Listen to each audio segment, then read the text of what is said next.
Et salut, coucou, bienvenue tout le monde, c'est Florent le Meeple Vert pour les sorties de la semaine, où ensemble, pendant à peu près une petite heure, on va parler des jeux de société qui sont sortis donc cette semaine.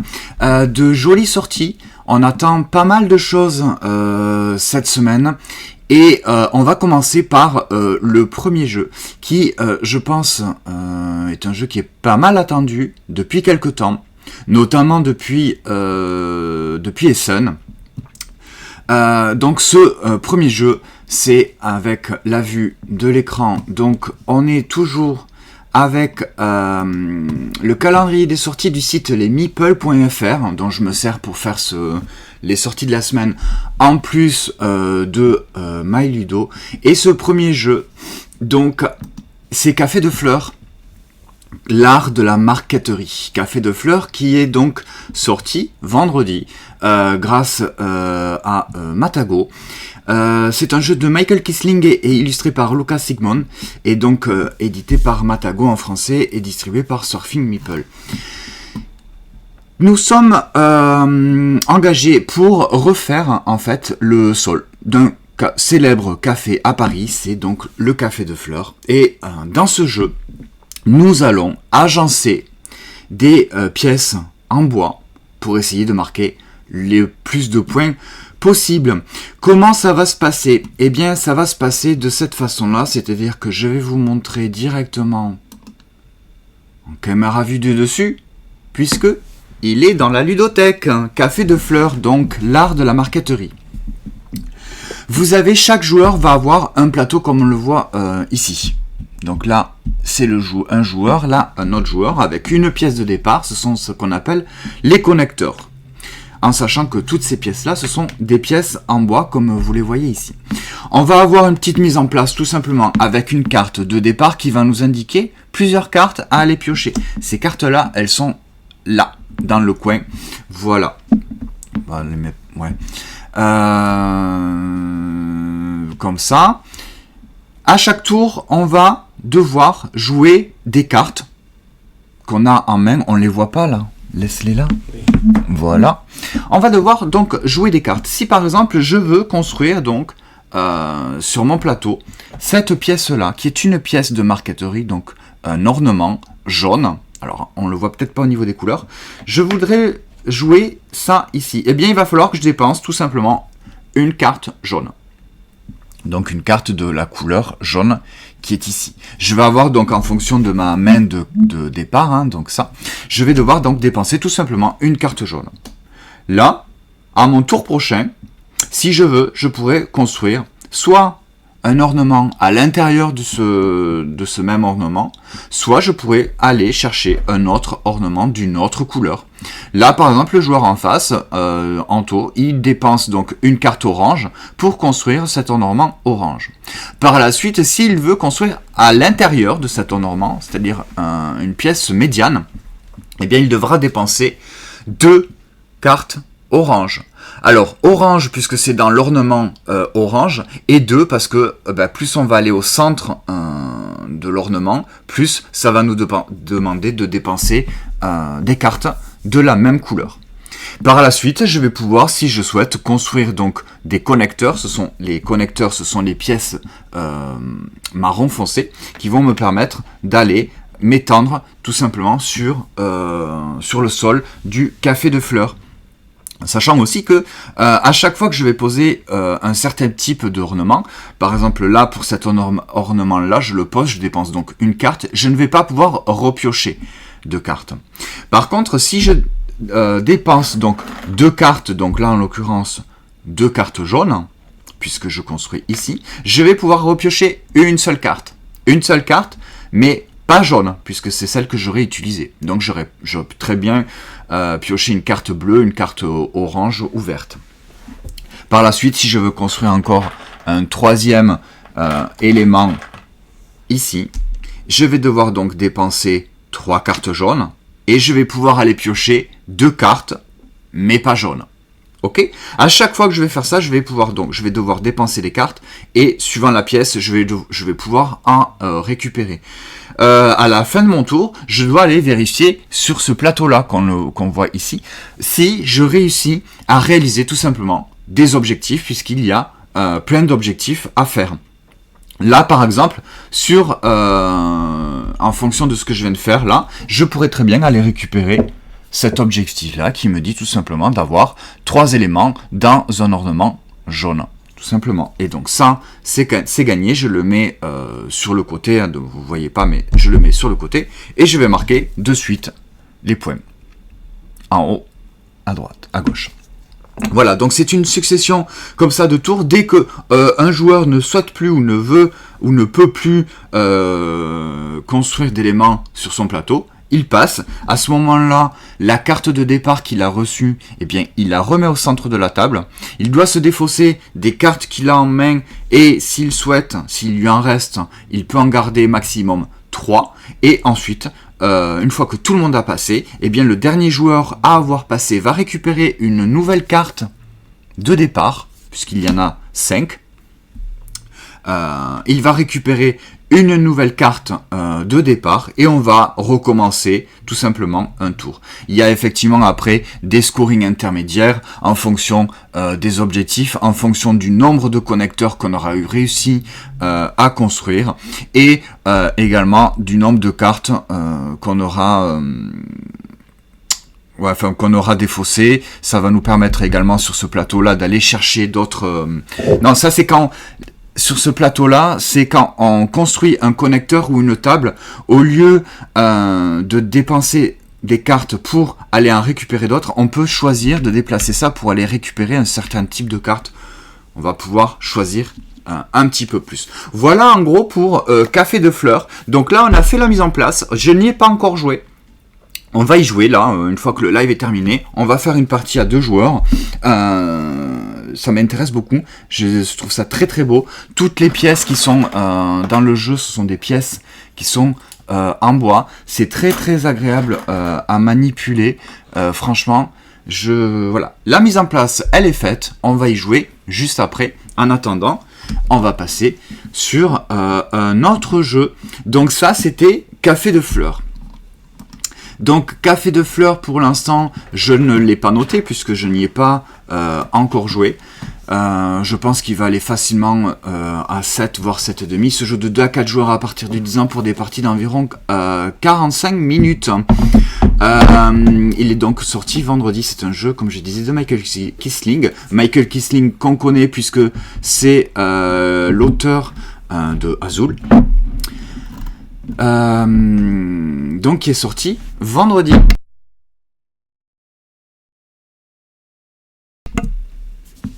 Le prochain jeu, on va rester chez Matago. Le prochain jeu, c'est Gangs of Kyoto. Le prochain jeu, donc c'est une petite peu, si vous voulez, la suite, mais pas vraiment la suite de Kyoto no Neko, qui est donc en fait dans le même univers. On va incarner les mêmes chats qui vont pareil, se balader dans la ville de Kyoto. Absolument pas du tout les mêmes mécaniques. Dans Kyoto no Neko, c'était du déplacement de notre chat où on allait explorer un petit peu la ville en retournant des tuiles et en faisant un petit peu des objectifs et on allait améliorer nos capacités pour pouvoir se déplacer plus vite, plus loin, pour pouvoir combattre les autres chats, ou alors trouver des amis, etc., etc. Là, c'est tout simplement, dans Gangs of Kyoto, c'est tout simplement un jeu de cartes dans lequel on va devoir atteindre, en tout cas, on ne va pas devoir dépasser la valeur de 13, mais il va falloir gagner 13 grelots. Comment ça va se dérouler? Donc c'est un jeu qui est édité chez Matago également, c'est un jeu de Rudinger Dorn et illustré, toujours comme dans Kyoto no Neko, par Jérémy Fleury. Donc on adore les illustrations.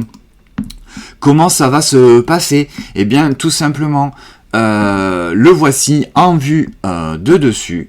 Gangs of Kyoto, c'est tout simplement donc un tout petit jeu de cartes dans lequel, hop, on va repasser en vue d'écran, voilà, c'est tout simplement un petit jeu de cartes dans lequel un joueur va piocher autant de cartes que le nombre de joueurs, puis, une à une, en fait, il va les regarder. Donc là, par exemple, tu vas nous prendre... Donc si on... Ça se joue à partir de 2. Ah oui, ça se joue à partir de 2. Je pense pas que ce soit l'idéal pour jouer à partir à 2.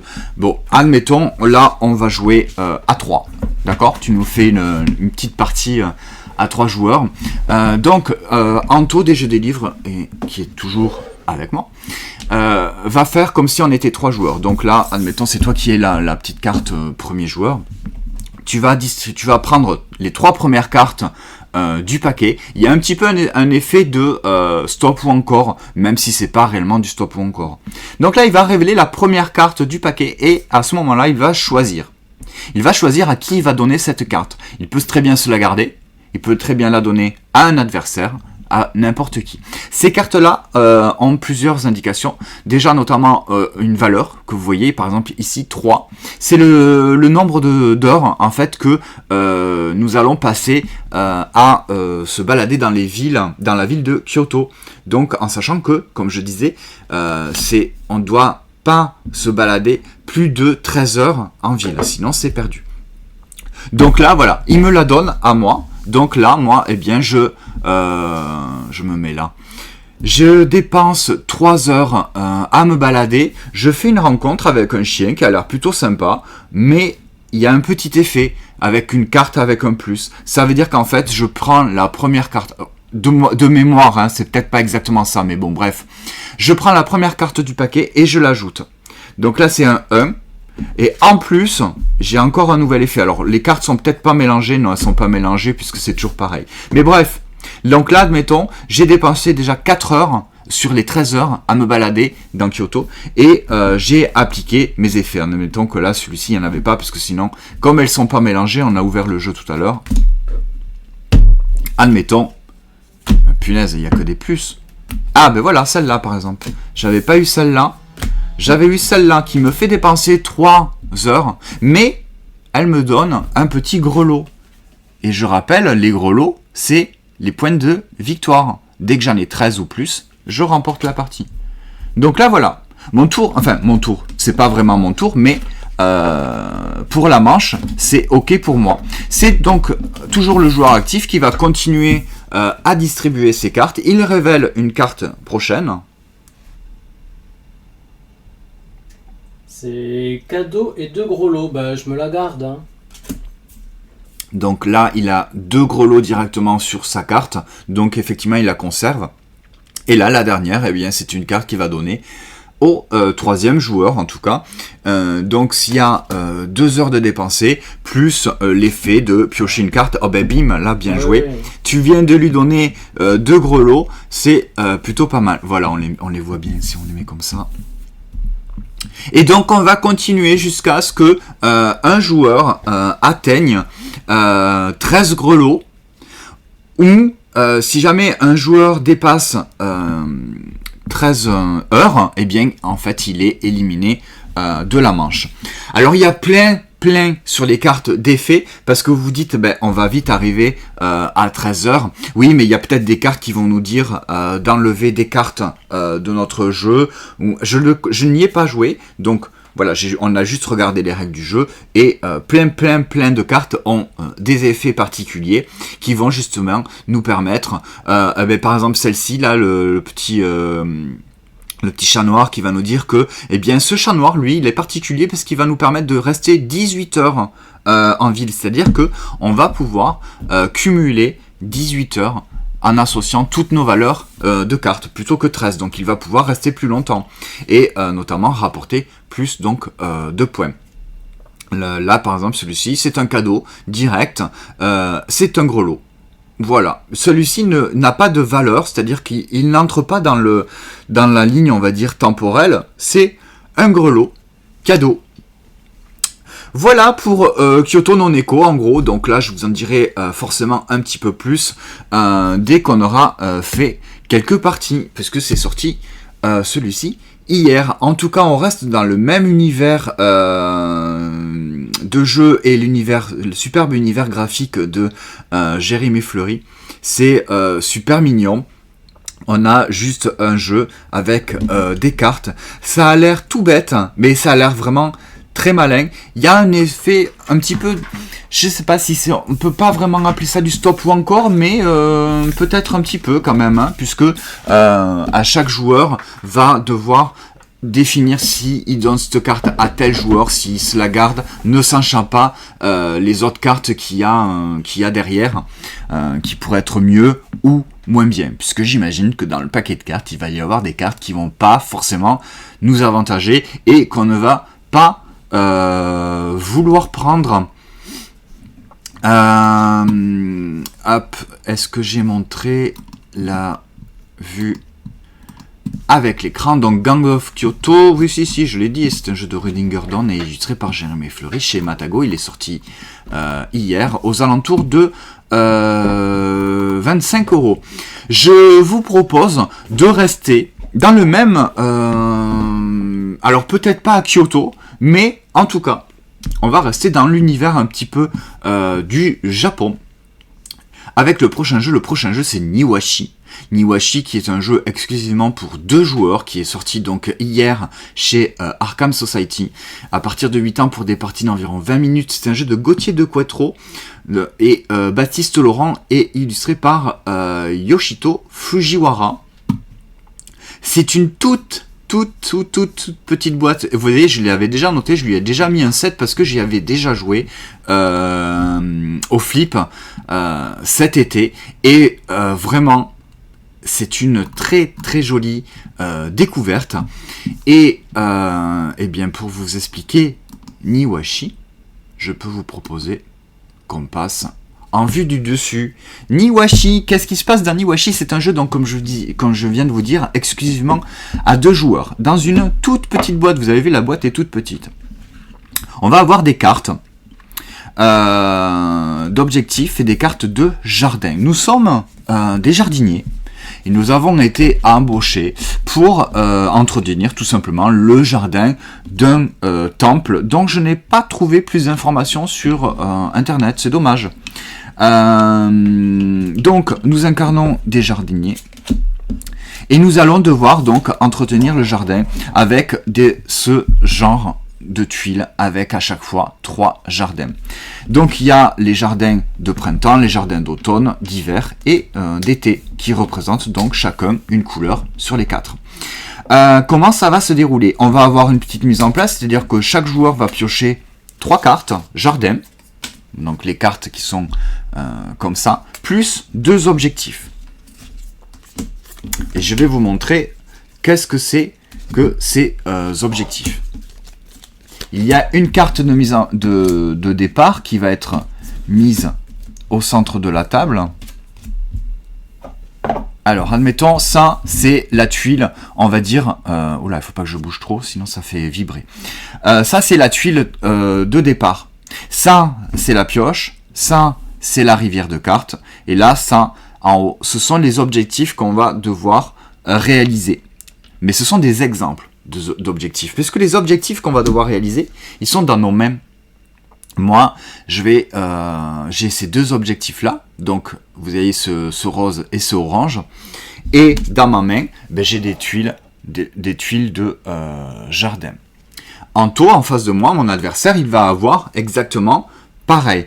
2 tuiles objectifs, mais forcément de couleurs et de formes différentes. Et il va avoir 3 tuiles jardin. Comment on va essayer de faire pour réaliser ces objectifs? Eh bien, en fait, il faut savoir que dans Niwashi, on ne va pas réaliser nous-mêmes notre propre objectif. Il va falloir que ce soit l'adversaire qui réalise les objectifs. C'est-à-dire que moi, je vais essayer de faire réaliser ces 2 objectifs à mon adversaire. Mon partenaire, du coup, parce que c'est vraiment coop, ce n'est pas mon adversaire. Comment je vais faire? Eh bien, par exemple, là, je regarde, dans la mise en place de départ, ça va pas trop m'avantager. Mais je vais essayer. Donc, par exemple, je vais essayer de faire à mon partenaire cet objectif-là. Forcément, en début de partie, ça va pas être possible, on va pas pouvoir le faire de suite. Mais je vais essayer de lui donner un certain type d'information, en sachant que, évidemment, je ne peux absolument pas parler. Je ne veux pas dire, ah ben tiens, moi j'ai cet objectif-là de cette couleur, sinon évidemment, ça marche pas, le jeu ne marcherait pas. Donc là, non, je ne peux pas parler. Donc à mon tour de jeu, qu'est-ce que je fais? Je prends une tuile jardin de ma main et je la place tout simplement où je souhaite. Il faut que je recouvre une ou deux jardins déjà précédemment posés. Je ne peux pas recouvrir une carte en entier. Je suis donc obligé de recouvrir une, ou je pourrais très bien en recouvrir deux, comme je veux. Ok, là je choisis par rapport à l'objectif que j'ai de recouvrir ça. Ce qui se passe, c'est dès que je recouvre une carte avec la même couleur ou le même symbole, parce que là les cartes pierres, ça ne me met pas, ça ne fait pas partie des objectifs. Mais si je recouvre une pierre avec une pierre, j'ai le droit d'aller chercher une carte pour refaire ma main dans la défausse. Là il se trouve qu'il n'y a pas de défausse. Je vais y revenir plus tard. Niwashi, je prends un petit peu de temps parce que ce sont des jeux que j'aime beaucoup et que j'attendais depuis un petit moment, comme Café de Fleurs par exemple. Donc là j'ai posé une carte. En posant une carte, je vais essayer de donner, mais sans parler, une information à mon partenaire sur la couleur, la forme de l'objectif que je vais essayer de lui faire faire. Salut Loli, merci d'être passé, à bientôt. Donc là, j'ai posé une carte, j'avais recouvert une tuile, enfin un jardin de même couleur, je pourrais aller chercher dans la défausse, il n'y a pas de défausse, je vais aller refaire ma main en prenant une carte dans la rivière. C'est pareil, dans la rivière, quand je vais prendre une carte, je vais essayer que mon partenaire regarde ce que je prends et de lui donner aussi une information, puisqu'on n'a absolument pas le droit de parler. Donc il va falloir vraiment observer tout ce que fait son partenaire. Donc là, je pourrais très bien prendre cette carte-là. Je la montre bien, tu as vu, hein, j'ai bien pris cette carte. Voilà. Non mais c'est vraiment ça, c'est parce qu'on n'a pas le droit de communiquer. Et c'est vraiment quand on va jouer des cartes, ou quand on va piocher des cartes, ou quand on va donner, c'est comme ça qu'on va donner ce type d'information. Là j'ai pioché une carte, je refais la rivière. Donc au fur et à mesure, vous avez vu que notre jardin commun va s'agrandir. C'est-à-dire que Anto, lui, il va jouer une carte en essayant soit de me donner une information sur le type d'objectif et la couleur d'objectif qu'il a, soit en essayant de dire « Attends, je pense que j'ai compris l'objectif que tu essayes de me faire faire. Je vais essayer de poser cette carte-là, voir si ça fonctionne et tout. » Au moment de la partie, donc il va y avoir plein de cartes comme ça qui vont être positionnées un petit peu partout sur la table. Et si mon partenaire joue une carte et que ça réalise un de mes objectifs, eh bien, une fois que ce sera à mon tour, je vais poser tout simplement, on va le mettre ici. En attendant, voilà. Là, ben c'est bon. Admettons, il y a eu. Alors, on va peut-être tricher un petit peu, mais peu importe, on s'en fiche. Si ça avait été comme ça, et que moi j'avais eu ça. Bref, vous avez compris comment ça se passe, c'est-à-dire que voilà et voilà, en sachant que c'est un peu triché parce que ma tuile doit toujours recouvrir au moins un autre jardin. Donc là, vous voyez, eh bien, par exemple, Anto, c'est ça son tour de jouer. Il pose cette carte-là, ok. Et là, il y a 1, 2, 3, 4, 5 jardins de printemps, donc roses, qui sont alignés. Et moi, dans ma main, eh ben, j'ai cet objectif. Eh bien, quand c'est à mon tour de jouer, donc il repioche une carte pour refaire sa main de cartes. C'est à mon tour de jouer. Bravo, tu as validé mon objectif de jardin de printemps aligné en diagonale. Je pose comme ça ma carte, ça fait donc un objectif. Je reprends une carte objectif pour en avoir toujours deux en main, vous voyez, donc c'est un nouvel objectif de couleur et de forme, et c'est de nouveau à moi de jouer en essayant de donner des informations à mon partenaire sur le type d'objectif que j'ai, aussi bien de forme que de couleur, ou alors en essayant, avec les informations que mon partenaire m'a données, de réaliser un objectif en fonction de ce qu'il a pu m'indiquer. Il y a également une autre petite chose, c'est-à-dire que nous avons une lanterne qui est ici. En fait, qu'on va pouvoir, au lieu de positionner une tuile comme ça, je vais pouvoir prendre la lanterne et la placer ou la déplacer si elle est déjà. Et je pourrais dire par exemple que, je dis rien du tout, mais je prends la lanterne et je la place à un endroit. Pour l'instant, je ne dis rien d'autre. Ça va pouvoir donner en fait une information à mon partenaire. Quel type d'information? Soit sur l'emplacement, c'est-à-dire que je veux qu'il place un truc ici. Ou alors ça veut dire, eh bien là, je voudrais faire du blanc-bleu, un jardin d'hiver. C'est un peu l'information. Mais comme on ne sait pas, on ne dit rien, on donne une information sans vraiment en donner. Il faut vraiment... Au fur et à mesure de la partie, vous allez voir, alors je sais plus dans la règle du jeu comment ils appellent ça, la communication, c'est marqué, il y a un petit paragraphe, et vous vous dites, au début de la partie, vous vous dites, mais jamais on va arriver à réaliser les objectifs de l'autre si on n'a pas le droit de parler. Eh bien si, puisqu'au fur et à mesure de la partie, justement, vous allez comprendre un petit peu comment l'autre se pense et comment il arrive. Voilà, c'est le langage commun. En fait, sans parler, vous allez au fur et à mesure inventer un langage commun et ben oui, ça marche vraiment super bien. Donc c'est comme ça un petit peu de tableau building, de puzzle game où en commun on va construire donc ce jardin et essayer de réaliser non pas ses propres objectifs mais les objectifs de notre partenaire que nous ne connaissons pas, et on va devoir donc donner des informations en plaçant d'autres tuiles, en déplaçant ou plaçant cette lanterne qui va nous permettre de refaire notre main par exemple ou de défausser des cartes, etc. etc.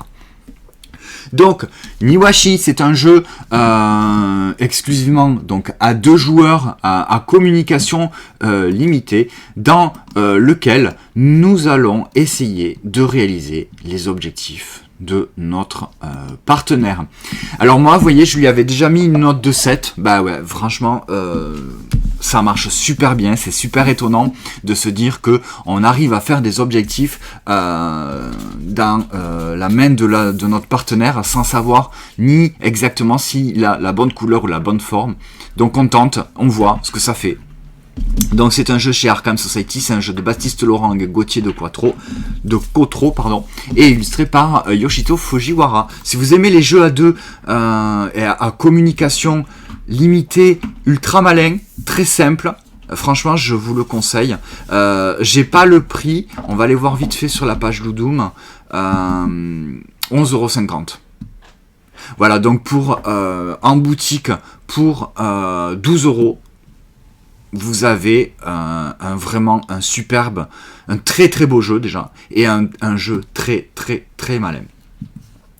Le prochain jeu, nous allons rester sur MyLudo, puisque je ne l'ai pas, et on va rester sur un jeu à 2 joueurs, exclusivement, après Niwashi qui se joue en duo. Eh bien nous avons Wizard's Cup, qui se joue également à 2 joueurs, à partir de 12 ans pour des parties d'environ 15 minutes, donc des petites parties assez rapides. Je suis sûr que même en moins de 15 minutes, une partie peut être réalisée. Je vous invite à aller sur YouTube, à aller regarder la vidéo de la ZDJ qui ont fait plusieurs parties. Et franchement, une partie, ça peut durer 5 minutes. Donc tu peux enchaîner facilement les parties. Dans Wizard's Cup, c'est un jeu d'affrontement où 2 joueurs vont jouer des cartes, un petit peu à la manière de la bataille. En gros, c'est ça. C'est un challengers de poche, c'est-à-dire que on va recevoir, chaque joueur va avoir la même main de cartes. Il y a, je crois que c'est 18 cartes. Sur ces 18 cartes, on va en choisir 6. En gros, si je me souviens bien. Je vais choisir 6 cartes qui vont constituer ma main de cartes.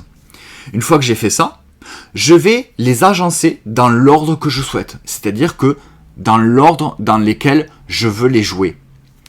Ensuite, alors attends, parce que Anto il me fait des signes, je ne sais pas ce que ça veut dire. En fait, tu as 5 cartes. Voilà. Il y en a une que tu vas enlever de tes 6, donc c'est 5.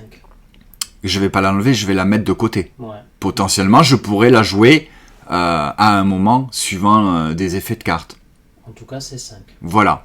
Donc je vais avoir mes cartes que je vais agencer dans l'ordre que je souhaite, c'est-à-dire ces cartes-là que je vais jouer dans l'ordre que je le décide.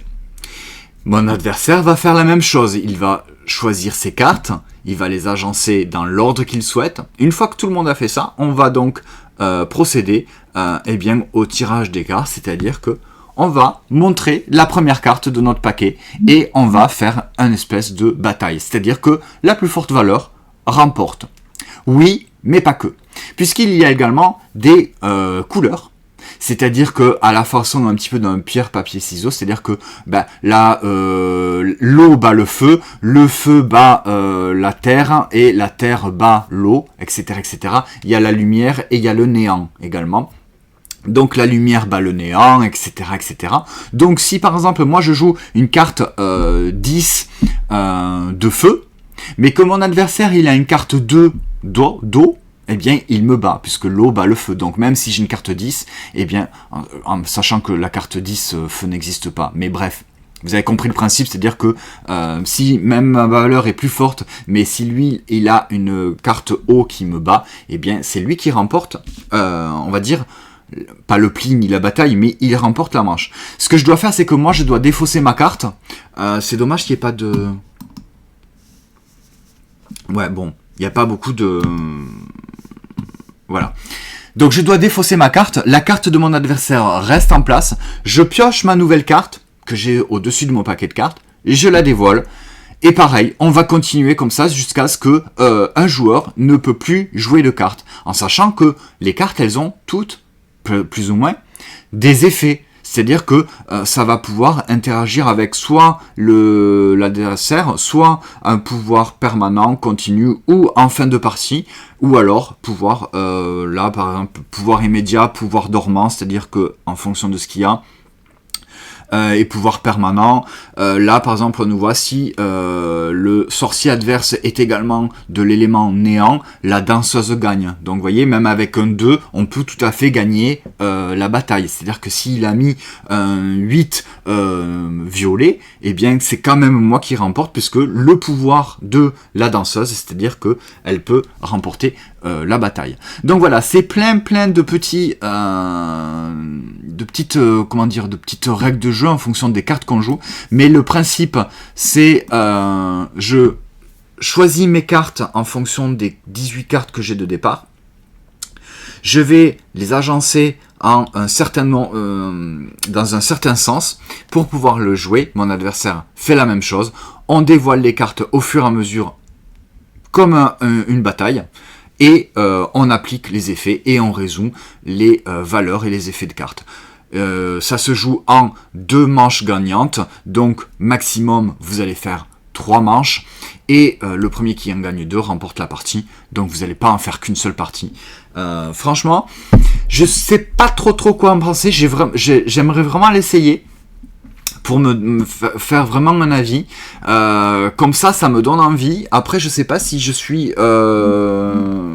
si j'arriverai à, sur les 18 paquets, sur les 18 cartes de départ, en choisir 5 ou 6 et les agencer dans le bon ordre. Je sais pas si moi, ça c'est un truc que j'arriverai à faire. En tout cas, c'est édité donc chez la boîte de jeu.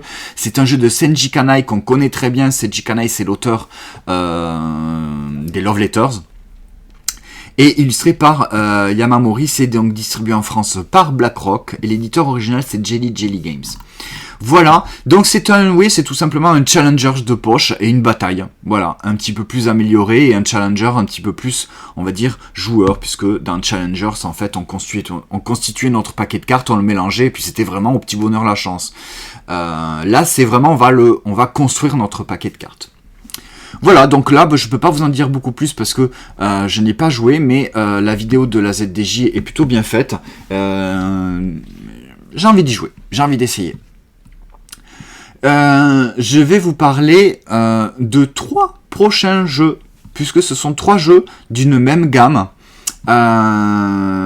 Chez Matago, on revient chez Matago avec leur nouvelle gamme de jeux, c'est les Nano Games. Les Nano Games, ce sont en fait tout simplement des tout petit jeu, vraiment en format, mais alors c'est comme ça, hein, c'est vraiment en format paquet de chewing-gum, avec 3 jeux.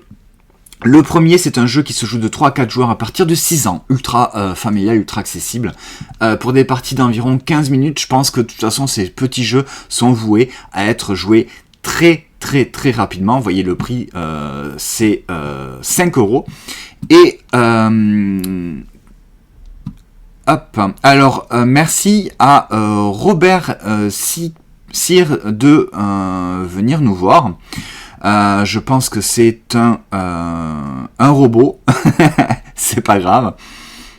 Et salut Max, comment vas-tu? Merci de parler, merci de venir, de nous rejoindre. J'espère que tu vas bien, Maxime.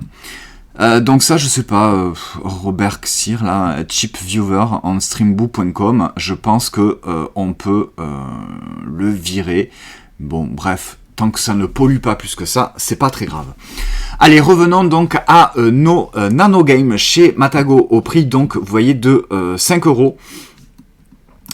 Il y en a 3. Donc là, le premier multi, donc il se joue à partir de 3 ou 4 joueurs. C'est un petit jeu donc de Chris Handy, illustré par, on sait pas, c'est Chris Handy et John Brigger.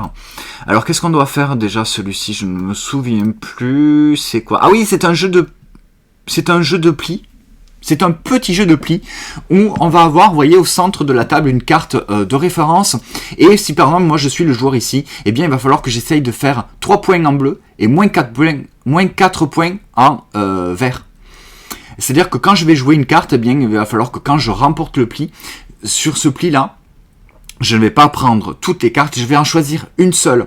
Et cette carte que je vais prendre, que je vais mettre devant moi, eh bien ça va me faire des points en plus ou en moins, en fonction de la carte. Et donc là, si... Alors, il n'y a pas un exemple? Non, il n'y a pas d'exemple. Bref, si là, par exemple, il n'y avait pas de... Ouais, il n'y a pas vraiment d'exemple. Bon, bref, le principe, c'est qu'on va jouer des cartes à la couleur, on va devoir suivre, comme tout jeu de pli, on va devoir jouer à la couleur. Celui qui remporte le pli va choisir la carte qui a été jouée pour la prendre et la mettre devant soi. Et je sais pas si les autres joueurs y prennent une carte également aussi. Bref, peu importe, je sais pas exactement. Et en fonction des cartes qu'on choisit, on va essayer de réaliser un petit peu nos objectifs. Il va y avoir également un petit twist, c'est-à-dire qu'on va jouer avec les cartes qui, comme vous le voyez, sont pas recto verso, mais elles ont deux côtés, en haut ou en bas. Eh bien, il y a un certain moment dans la partie, en fonction des petits symboles de tourbillon qu'on a sur les cartes, s'il y en a un certain nombre de visibles, je sais pas exactement, eh bien, on va devoir twister nos cartes et les retourner. C'est-à-dire que si elles sont d'un côté, eh bien, paf, elles vont se retourner. Donc, si elles sont sur une valeur positive, d'un seul coup, les cartes qu'on a en main vont se retrouver avec une valeur négative. Ça peut être avantageux, ça peut être un petit peu embêtant. Donc, un petit jeu de pli comme ça, ça va être rigolo.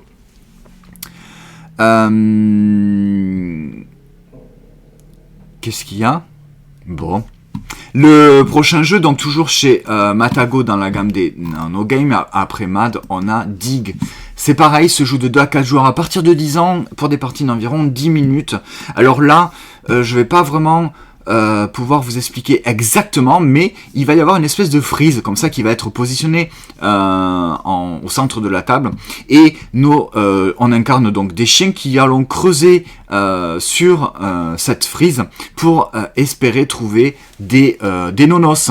Alors on a plusieurs informations, exactement 2 informations sur une carte. Là par exemple, je sais pas si on voit très très bien. En tout cas, il y a des couleurs. Donc, c'est-à-dire que là, sur cette carte-là, il y a la possibilité d'avoir un os violet ou un os bleu. Là, sur celle-là, il y a peut-être un os violet ou un os jaune. Là, sur celle-là, il y a un os jaune ou un os vert, par exemple. Et donc, on va un petit peu se positionner pour aller creuser, découvrir la couleur de l'os. Voilà. En gros, c'est ça pour essayer de ramasser les os de la bonne couleur pour les mettre dans la gamelle de la bonne couleur. C'est peut-être pas exactement ça, j'imagine qu'il y a beaucoup plus de nuances que ça Pour jouer, on va devoir se déplacer, creuser et tomber, c'est-à-dire qu'on va devoir donc déposer l'os de la bonne couleur dans la même gamelle. Voilà. Alors là, on voit, je viens de voir, là c'est du 10+, donc c'est pas vraiment super accessible. En tout cas, c'est pas un jeu pour les plus jeunes. Quand c'est un jeu à partir de 10 ans, ça veut dire qu'il y a quand même un petit peu pas mal plus de réflexion. C'est un petit peu étonnant pour ces jeux dans ce format-là. Mais pourquoi pas? Ça veut dire qu'il y a une proposition qui certainement promet une bonne réflexion et un bon petit casse-tête. Donc voilà pour Dig. Et le troisième et dernier jeu dans cette gamme, dans cette catégorie, c'est on retourne sur un jeu pour 2 joueurs avec Bog. Et je suis en train de me rendre compte que c'est toujours Chris Handy là pour l'instant qu'on a comme auteur de ces nanogames. Chris Handy pour Bog, Chris Handy pour Dig et Chris Handy pour Mad. Voilà, donc un auteur qui a fait ces 3 nanogames qui sont sortis hier chez Matago. En tout cas le 22 novembre, tout dépend quand est-ce que vous regardez cette vidéo. Et bien là, donc, nous sommes des grenouilles qui allons devoir nous déplacer sur le plateau au centre de la table en essayant d'éviter quelques adversaires, ou je sais pas exactement, en essayant de collecter, vous voyez, ces mouches, hein, tout simplement, parce qu'on va les manger. Mais on va devoir suivre un pattern qui a été défini au départ. Voilà, donc ça a l'air rigolo, ça a l'air aussi d'être un sacré casse-tête. On retrouve là donc le 10+, à partir de 10 ans, pour un jeu uniquement à 2 joueurs, pour des parties d'environ 15 minutes. Vous voyez toujours, hein, pareil, c'est des jeux qui sont à 5 €, donc dans des tout mini formats, donc ultra accessibles au niveau du tarif en tout cas. Mais qui ont la particularité d'avoir une proposition assez originale, puisque ce sont des tout petits jeux, vraiment dans des formats paquets chewing-gum, qui pourraient ne pas être plus grands que, par exemple, ce briquet que je vous montre là. Par exemple. Le prochain jeu, eh bien, ce que je vous propose, c'est qu'on reste sur les grenouilles. Max, tu nous dis pour Noël, ça sera le petit cadeau de table à faire. Exactement, c'est une excellente idée. C'est-à-dire que si vous organisez un repas ou un apéro pour les fêtes, vous pouvez très bien offrir ça à tous les convives, puisque bon, pour 5 € c'est quand même assez. Enfin, il faut pas être 50, hein, ou alors voilà, mais mais vraiment, ouais. Tu nous dis les nanogames sympas pour les transporter facilement, après tester pour voir si ça vaut le coup. Exactement. Je sais pas ce que ça vaut, mais en tout cas la proposition, en tout cas fait envie. Et donc je disais, le prochain jeu, on va rester sur les jeux de grenouilles, puisque je vous propose Croa. Croa, c'est pas une nouveauté, mais en tout cas hier est sortie la version 25 ans, puisque Croa a 25 ans. Donc dans cette nouvelle boîte, on a des nouveaux petits modules qui vont se rajouter au jeu de base, comme si vous voulez des extensions. Croa, qu'est-ce que c'est? C'est un jeu qui se joue à partir de 7 ans. Donc un jeu assez familial. Pas pour enfants, mais un petit peu quand même. Mais qui se joue très bien entre adultes, hein, je vous le dis. De 2 à 4 joueurs pour des parties d'environ 20 minutes. Dans Croa, donc, c'est un jeu de Igor Poulouchine et illustré par Claire Wedling et David Cochard chez Origame, distribué par Neoludis. Il est sorti donc vendredi 22 novembre aux alentours de 28 € et c'est les 25 ans. Qu'est-ce que nous allons faire dans Croa? Croa, il y a toute une mise en place. La photo est vraiment pas belle. Nous allons avoir toute une mise en place comme ça. Donc dans la 25 ans, il y a l'espèce de plateau de jeu. Moi, ce que je vais vous proposer, c'est qu'on va passer directement en vue ici. De dessus. Alors c'est pas la boîte des 25 ans, moi, c'est la première boîte qui est sortie de Croa. Le jeu les jeux de grenouilles. Donc vous avez dans la version de base, là c'est la version de base, hein, je vous rappelle, la version des 25 ans va avoir un plateau principal, va avoir un petit peu plus de matériel. Qu'est-ce qu'on va faire? On va faire une mise en place. Toutes ces tuiles là, eh bien on va faire un carré de tant de tuiles par tant de tuiles. Donc une fois que toute la surface du jeu est faite, ça va donner un truc un peu comme ça. Voilà, je fais vite. Hein. Bref, on va se positionner avec nos grenouilles. Nos grenouilles, on va les mettre dans un coin du plateau, c'est-à-dire qu'on va avoir une couleur de grenouille. Alors, forcément, ça sera beaucoup plus joli et beaucoup mieux. Donc, moi, je suis les grenouilles vertes. Forcément, je vais placer mes grenouilles. Vous voyez, c'est génial, ça. Le matériel, il est trop mignon. Regarde, ma reine de grenouille plus mes petites grenouilles servantes. Alors, on en a un certain nombre en début de partie. Donc, je me mets dans un coin. Je crois que c'est peut-être la mise en place. C'est ça, hein, je crois, voilà. Et donc là, on ne les voit peut-être pas. À l'autre bout du terrain, à chaque coin du terrain, il va y avoir les adversaires.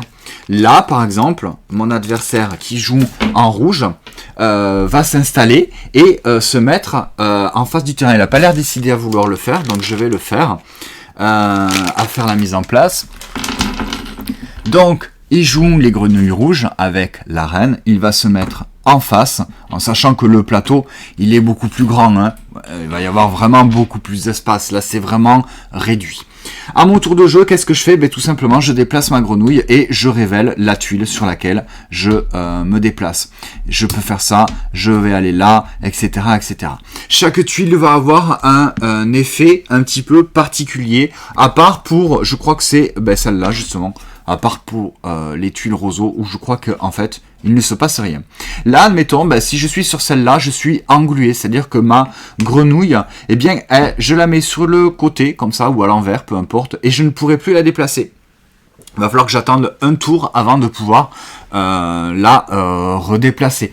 Donc, évidemment, le but, c'est d'aller, positionner une de nos grenouilles sur la tuile de la grenouille reine adverse. Évidemment, on va se déplacer, on va essayer d'aller embêter, c'est-à-dire que si par exemple mon adversaire vient sur la même tuile, ma grenouille, elle est défaussée, et c'est lui qui prend un petit peu la majorité. Mon but, c'est que ma reine ne se fasse pas attraper par une grenouille adverse. Il va y avoir des petits jetons comme ça qui vont nous permettre de récupérer des servantes. Il y a des tuiles nénuphars qui va nous permettre de... je crois que ça, c'est tout simplement, c'est rejouer. Ça va nous permettre d'aller récupérer un jeton comme ça, c'est-à-dire que ça c'est si ma reine elle va sur ce jeton là, je vais pouvoir remettre une grenouille. Bref, il y a plein de petits effets comme ça, c'est très rigolo, c'est très marrant, c'est ultra accessible puisque c'est à partir de 7 ans, ça marche très très bien avec les plus jeunes, comme ça marche très bien entre adultes parce que nous on n'a pas d'enfants, mais on n'a pas besoin d'avoir 7 ans pour s'amuser à Croix. En gros, c'est ça, vite fait. Et donc, dans cette édition 25 ans, nous avons en plus du jeu de base, nous avons en plus un plateau de jeu qui va faciliter un petit peu peut-être la mise en place. On va avoir des cartes qui vont être rajoutées. Je vois des cartes là. Donc, en fait, c'est des petits modules qui sont ajoutés dans cette réédition de Croix pour son anniversaire des 25 ans. Voilà pour Croix 25 ans. Voilà, franchement, si vous l'avez, cette édition, c'est peut-être pas la peine de passer à l'édition 25 ans, à part si vous adorez ce jeu, mais c'est très fun en tout cas pour jouer avec n'importe qui. Le prochain jeu, alors j'ai essayé de faire des petites transitions au niveau, je sais pas si vous avez remarqué, au niveau des jeux, de faire des enchaînements, c'est-à-dire que là, par exemple, Bog avec la grenouille, on est resté sur Croix avec les grenouilles, c'était plus ou moins facile. Vous avez peut-être vu avec Gang of Kyoto, on était à Kyoto, et là on va dans un jardin japonais, on restait un petit peu dans le même univers. Donc là, grenouille, là on va à la pêche. Voilà pour la transition. Avec Pesca Cartas, filet aux fiches. C'est un jeu de plis. J'adore, j'ai vraiment hâte, on n'y a pas joué, j'ai vraiment hâte de l'essayer. On a regardé ça vite fait ce matin. C'est un jeu qui est donc édité chez Matago, un jeu de Friedman Friseux. Donc déjà, Friedman Friseux, c'est pas n'importe qui. Il fait beaucoup de petits jeux de plis, jeux de cartes, et illustré par Maureen Rasch. Qu'est-ce qu'on fait dans Pesca Cartas? Eh bien, tout simplement, c'est un jeu de plis. C'est-à-dire qu'on va avoir une main de cartes. On va jouer, un joueur actif va jouer une carte, on va devoir suivre à la couleur. Jusque-là, tout est normal, c'est ultra simple. La personne qui remporte le pli, donc remporte toutes les cartes devant lui. On va recommencer. Une fois que on a fait, donc voilà, il va remporter les cartes et attends, parce que je vois pas en fait ce que je fais. On est toujours comme ça, donc c'est normal qu'on ne voit pas. Voilà, en vue du dessus c'est mieux. Donc on va avoir les cartes là en main et on va jouer nos plis. La personne qui remporte le pli va le remporter sur son filet de pêche. Ok. Une fois que tout le monde en gros a joué toutes ses cartes, eh bien on va passer à la manche suivante. Mais avant de passer à la manche suivante, ce qu'il faut savoir, c'est que notre main de cartes pour la manche suivante, eh bien ce sont les cartes qu'on aura remportées au tour précédent, qu'on aura mis dans notre filet de pêche. Si par exemple j'ai un pli avec, tu peux nous faire un exemple peut-être vite fait? Si par exemple on a joué en bleu et que moi j'ai mis un 8 bleu, mais mes adversaires ils jouaient un 1, 2 ou 3. C'est-à-dire que j'ai le 1, le 2 et le 3 bleu et le 8 bleu. J'ai ces 4 cartes. Et bien ces 4 cartes elles seront dans ma main de cartes prochaine. C'est-à-dire que je me retape le 1, le 2 et le 3 bleu, qui sont des cartes pas terribles. Donc là, j'ai mon pli qui est gagné. Tous les joueurs vont faire la même chose. Et là, je vais donc, pour le prochain tour, avoir mes cartes des plis que j'ai gagnés précédemment. Suivant le nombre de cartes que j'ai dans le pli, je vais devoir aller récupérer des cartes ici. Hein? Au début de la manche, elles sont dans ton chalut, du coup. Oui, bah voilà, du filet de pêche, elles passent au chalutier. En fonction de la manche, on va avoir droit à un certain nombre de cartes en main. C'est-à-dire que si j'ai remporté beaucoup de plis, je vais avoir des cartes en main. Je vais peut-être pas devoir piocher des cartes. J'ai suffisamment de cartes pour jouer. Par contre, les cartes que j'ai, je le répète, c'est les cartes que j'ai gagnées précédemment. Donc il va forcément y avoir des cartes pourries. Les joueurs, par exemple, moi je n'ai remporté aucun pli. J'ai pu remporter aucun pli à la manche précédente. Ben j'ai pas de cartes en main pour jouer. Eh bien je vais aller les piocher dans la mer. Et c'est là où le petit twist encore apparaît, c'est-à-dire que là, dans les cartes qui sont dans la mer, eh bien, ce sont des cartes qui vont être forcément plus fortes. Donc moi, je n'ai gagné aucun pli, j'ai pas de cartes pour jouer la prochaine manche. Suivant la manche en cours, là par exemple, je vais devoir piocher 12 cartes. Je vais aller piocher 12 cartes dans la mer. Et forcément, les cartes qui sont ici, elles sont plus fortes. C'est-à-dire que le joueur qui a gagné ses cartes, il a gagné ses plis, ok, il a fait 1 point par carte dans son pli, mais le prochain pli, la prochaine manche, il ne va peut-être pas forcément remporter, puisque il va s'être tapé, par exemple, là je l'ai dans mon exemple, il va s'être remporté le 1, le 2 et le 3 jaune. Il y a peu de chances qu'il rapporte un pli avec ces cartes-là. Voilà. Donc au fur et à mesure de la partie, comme ça, on va jouer comme ça, on va aller récupérer des cartes de plus en plus fortes. Il va y avoir la couleur d'atout qui va être ajoutée au fur et à mesure. Puisqu'au début de la partie, il n'y a pas d'atout. On ne va pouvoir que pisser, on ne va pas pouvoir couper. Et au fur et à mesure de la partie, il va y avoir l'atout qui va être ajouté. Il va y avoir des cartes de plus en plus fortes, puisque les cartes de départ, elles ne vont que de 1 à 10. Au fur et à mesure de la partie, dans les cartes océan, eh bien, il va y avoir, par exemple, il va y avoir un 17. Alors qu'au début de la partie, on ne l'a pas, le 17. Et il va y avoir également des cartes avec des petits effets. Je vois quelques cartes avec des petits symboles. Je ne sais pas exactement ce que ça veut dire. Par exemple celle-ci, je ne pourrais pas vous en dire plus, mais voilà, sachez qu'il y a des cartes supplémentaires. Donc on va vraiment jouer à un jeu de plis un petit peu, j'ai envie de dire un petit peu évolutif, puisque les cartes qu'on va avoir en début de partie, eh bien ça sera pas forcément les cartes qu'on va avoir à la fin de la partie. et qui vont vraiment être... le jeu va vraiment évoluer au fur et à mesure de la partie. J'ai vraiment hâte d'y jouer parce que j'ai vraiment une attirance vers les jeux de pli, et celui-ci, il me plaît bien aussi.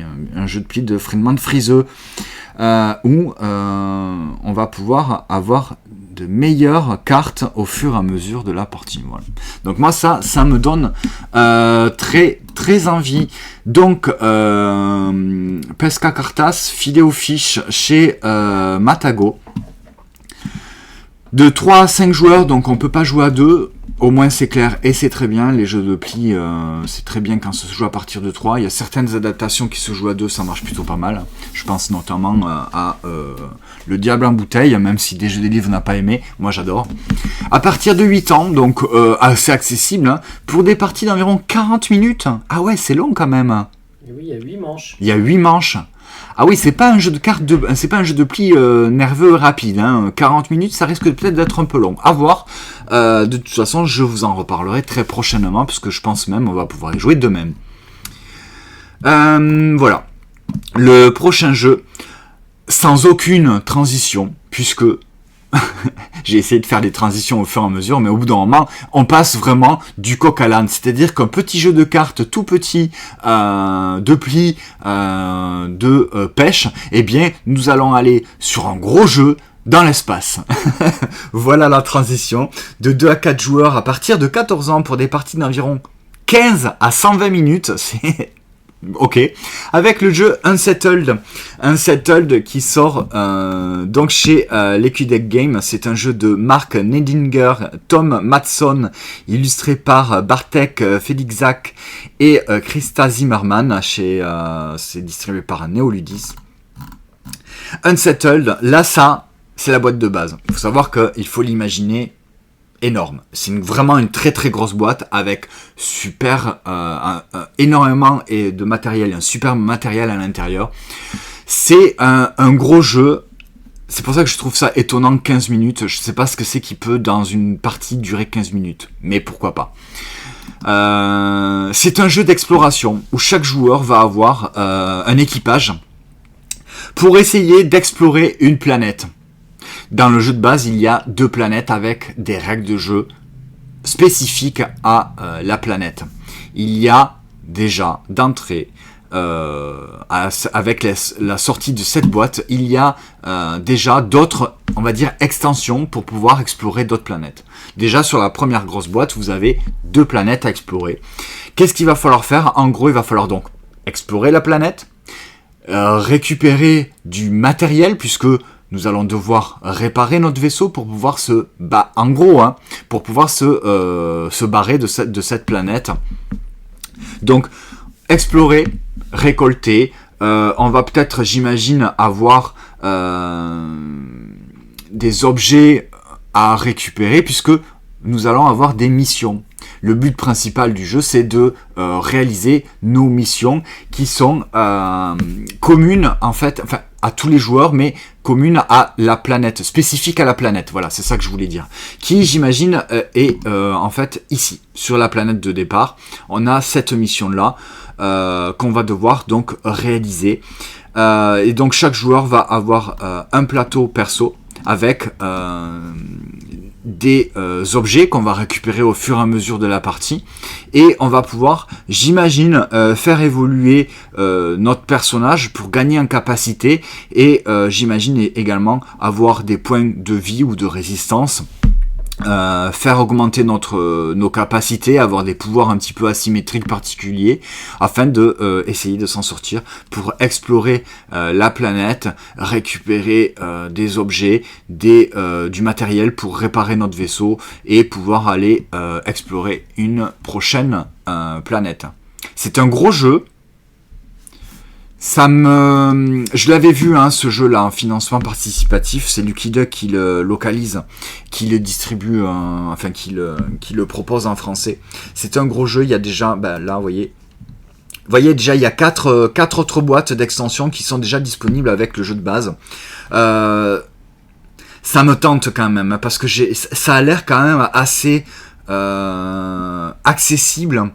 Pas trop compliqué. Vous voyez sur la photo là, Bon, là, c'est du matériel un petit peu upgradé, mais ça n'a pas l'air très compliqué. Vous avez un plateau de jeu avec quelques jetons, quelques tokens pour faire évoluer. Il y a des dés, il y a des espèces de petites tuiles comme ça qu'on va pouvoir améliorer, j'imagine, recto verso, des cartes mission, des cartes danger et infecté. Enfin, franchement, ça n'a pas l'air compliqué et ça a l'air vraiment plutôt pas mal. Moi, ce jeu m'intéresse beaucoup. Je sais pas si j'irai, en tout cas, me l'acheter. Mais du coup, je vais lui mettre un petit wishlist sur MyLudo. Il est à 100 €, le jeu de base. C'est pas donné, mais la proposition est plutôt pas mal. Ça m'intéresse plutôt pas mal. Donc, jeu d'exploration de terrain et de réalisation d'objectifs. J'ai pas su... C'est ça que je voulais savoir, c'est de la coop en fait, hein. C'est pas un jeu d'affrontement, c'est vraiment un jeu en coop où entre 2 et 4 joueurs, on va essayer de s'en sortir, voilà, pour réaliser des missions et un objectif commun. À partir donc de 14 ans pour Unsettled. Et le prochain et dernier jeu de la sélection des sorties de la semaine, c'est Time Division. Et Time Division, j'en ai fait ma review sur Instagram, puisque je fais principalement mes jeux sur Instagram. Time Division, franchement, c'est une magnifique découverte. Je trouve ce jeu génial, où c'est un espèce de jeu de deck building, on peut le dire, mais il va y avoir un petit peu de draft et de deck building où on va jouer avec soit une époque, soit 3 époques différentes, c'est-à-dire tout simplement des manches. Première phase, on va drafter des cartes, c'est-à-dire qu'en fonction des cartes qu'on a de départ, on va en drafter, c'est-à-dire que je vais piocher 3 cartes, je vais en mettre une pour moi, une pour mon adversaire et une troisième dans une espèce de défausse commune. Et on va faire ça jusqu'à avoir un certain nombre de cartes en main. Une fois qu'on a fait cette phase-là, on va jouer nos cartes. Je choisis une carte, je la joue, et c'est là qu'il y a une espèce de pli, c'est-à-dire que la plus forte valeur l'emporte, en tout cas. Ça donne accès au joueur qui a joué la carte de plus forte valeur, un choix, c'est-à-dire qu'il va pouvoir soit garder sa carte en nombre de points, soit activer une carte pour faire l'effet de la carte. En fonction de l'effet de la carte, on va donc l'activer, et chaque joueur va récupérer une carte en fonction de l'effet, toujours. C'est vraiment... En gros, parce que les effets de cartes sont multiples et ça va permettre de changer la place des cartes. Donc soit en phase de marquage de points, en phase de passé, en phase de... Parce que on est dans la ligne du temps qui est un petit peu distordue. Donc on va essayer, nous, en tant que agence temporelle, de mettre tout ça en ordre. Mais c'est de l'affrontement où on va essayer de tirer un petit peu la ligne du temps pour soi, pour marquer des points. C'est vraiment très très beau, c'est vraiment très très bon. Franchement, j'ai été surpris par ce jeu-là parce que je m'attendais pas vraiment à quelque chose, mais déjà visuellement ça m'intéressait. Donc là, la boîte elle est à l'envers, non, elle est pas à l'envers, elle est à l'endroit, oui, mais non, elle est, puisque vous avez remarqué que la boîte vous pouvez la mettre dans l'ordre, dans le sens que vous voulez. Draft de cartes, deck building et activation de cartes. Il y a toute une iconographie, comme je disais dans ma review sur Instagram, il y a toute une iconographie qui est un petit peu, dans un premier temps, particulière. C'est-à-dire que voilà, il va falloir vraiment... La première partie est un petit peu une partie d'essai, puisque vous allez peut-être pas forcément... Quoique aussi, sur notre première partie, on a intégré facilement, hein, au bout de 2-3 tours, on intègre facilement les iconographies.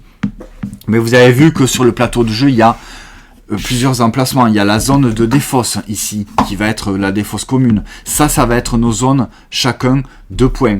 En plus, après, il y a cette zone-là. Ce sont les zones sur les plateformes où on va jouer nos cartes. C'est la zone d'activation. Il va y avoir également cette zone-là, qui va être la zone de temporalité, je crois je sais plus exactement. Plus cette zone-là, qui va être la zone du passé. Donc, vous voyez, toutes ces zones-là, ce sont autant d'icônes. 1, 2, 3, 4 et 5. Donc il y a déjà au moins 5 icônes qu'on retrouve sur le plateau. Mais visuellement, en fait, on les voit très très rapidement, en fait. Hein, vous voyez. Donc là, sur cette carte-là, si je choisis d'activer cette carte-là, en rouge, ça représente mon adversaire. Il y a donc au joueur adverse, puisque c'est en rouge, la carte de son choix qui va pouvoir activer. Donc je vais permettre à mon adversaire d'activer une carte. Peut-être que c'est bien, peut-être que c'est pas bien, ça dépend. Là donc j'ai joué moi un 3, lui mon adversaire il a joué le 1. C'est moi qui ai la valeur la plus forte. Je décide soit eh bien tout simplement de prendre la carte et de la mettre hop là ici dans ma zone de points et d'activer son pouvoir. C'est là mon adversaire qui active son pouvoir.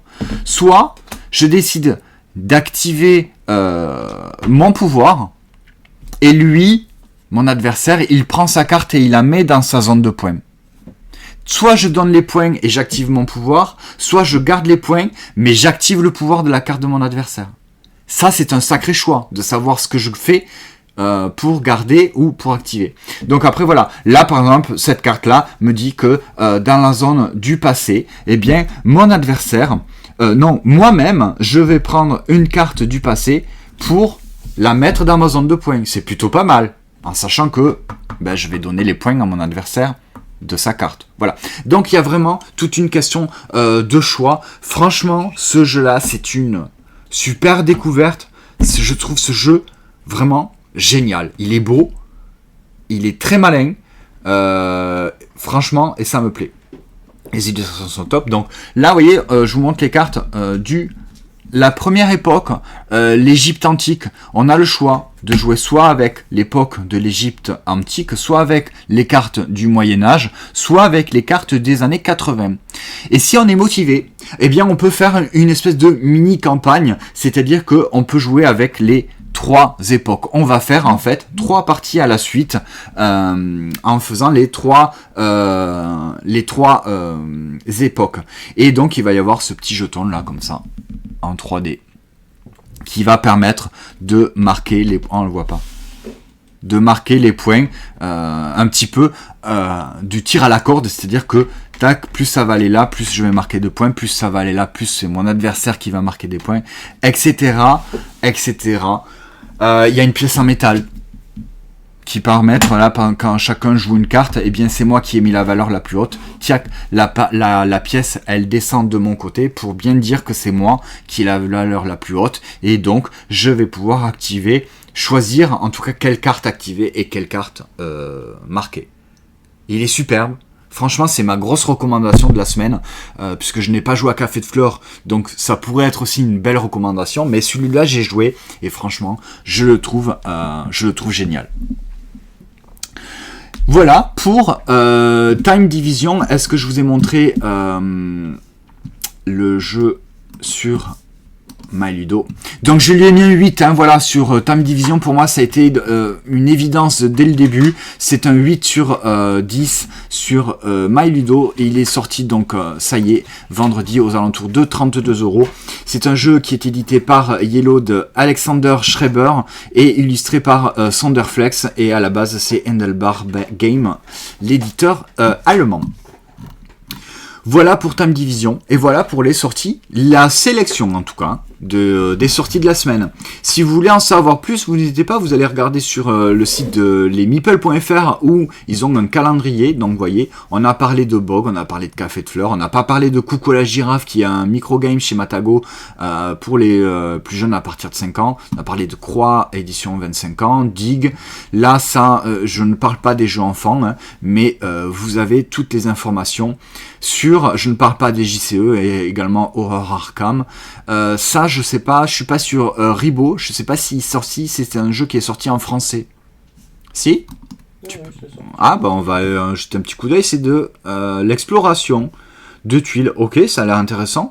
Du coup, j'irai me renseigner, j'irai regarder ça. Amir Kwan qui a fait un avis sur lesmeeple.fr. Une chouette aventure assez tendue, les choix de chemin sont importants et bien sûr, il faut un peu de chance au dé qu'on essaiera de compenser avec leur nom. Bref, c'est addictif et intense comme aventure. Ok, ben ça donne envie finalement alors. Il est beau ce jeu, non?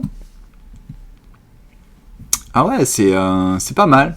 Ah, c'est un jeu solo. Une Leribo aventure solo en Ostérion.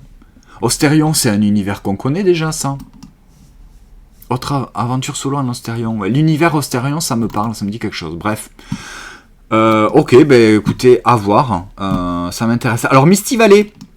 Misty Valley, je pense que là, il y a une petite erreur, si je peux me permettre. Je l'ai vu également dans un autre site des sorties. Misty Valley, je pense pas que ce soit une sortie de la semaine, puisque spoiler alerte, c'est un jeu qui arrive, qui a été en financement participatif. J'ai participé à ce financement participatif. Voilà, c'est la surprise. Et il n'est pas du tout sorti en boutique puisqu'il n'est pas encore arrivé chez les Pledgers. Je sais plus si c'est sur GameFound ou KS ou sur une plateforme. Donc il arrive normalement en décembre chez les personnes qui ont participé. Donc il n'est pas du tout en boutique. Ou alors à moins qu'il soit en boutique et qu'il soit pas arrivé chez les Pledgers, je ne sais pas. Ça arrive. Oui, ça peut arriver. Ce que je vous propose, c'est que on peut aller voir directement sur... comment ça s'appelle? Comment j'ai dit? Misty Valley. Misty Valley. V-A-2-L-E-Y. Non, il va pas me le trouver. Misty Valley. On va faire du copier-coller. Tac. Misty Valley.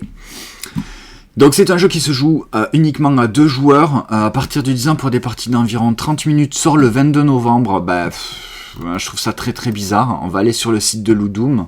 Putain, il est disponible. Et c'est incroyable.